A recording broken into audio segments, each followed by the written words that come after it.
This has been a pretty bad week for Steve Bannon, and to be honest, the guy completely deserves it. Earlier this week, he was booted off the Principals Committee of the National Security Council, and according to reports, a top Trump donor actually had to beg him to not resign from the White House, not just because of his lost position on the National Security Council, but because, according to insiders in the White House reported by Politico, there's so much infighting in the West Wing that Bannon has simply had enough. And this boot from the National Security Council certainly didn't help things. But the story has taken a bit of an interesting turn this morning when Breitbart News came out and said they figured out why Steve Bannon got removed from the National Security Council. And stick with me here, because this is a very complicated web that Breitbart has weaved. First of all, Breitbart says that it's because Jared Kushner, Donald Trump's son-in-law, was leaking negative information about Steve Bannon to Joe Scarborough at MSNBC, and this information somehow influenced Donald Trump's opinion of Steve Bannon, and that's why Steve Bannon was kicked off the National Security Council 100%, according to Breitbart Roger Stone, because Jared Kushner was leaking information to Joe Scarborough at MSNBC and somehow got back to Trump, and blah, blah, blah. A completely disastrous little theory they have going on here that really holds no water whatsoever. But it's funny to see Bannon's former employer, the company that he ran, rush to his defense regardless of the actual circumstances. Rebecca Mercer is the Trump donor, according to Politico, who begged Steve Bannon to not resign from the White House.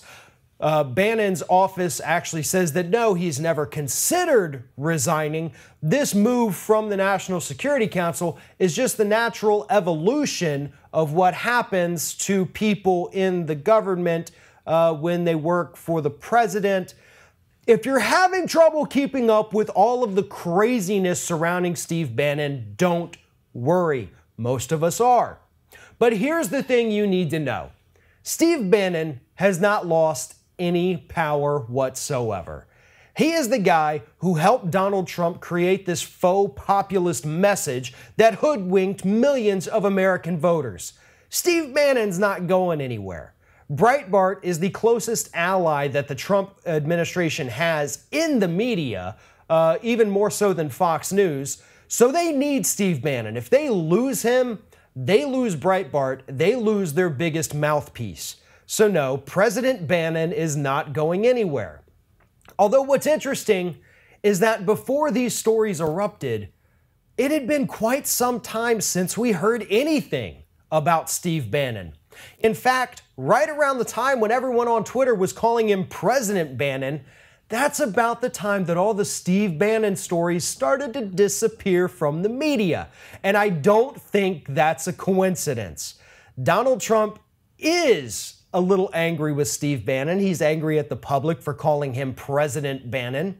And so there probably is quite a bit of infighting going on in the White House because Donald Trump understands that he wouldn't be where he is if it weren't for Steve Bannon.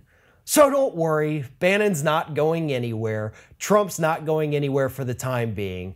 Bannon's going to continue to pull all the strings that he has always pulled from behind the scenes, and Puppet Trump is going to be more than happy to play along.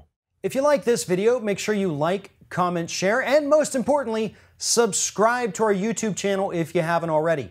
If you've done all those things, please check out all the videos below. Stay up to date with everything we do here at Ring of Fire.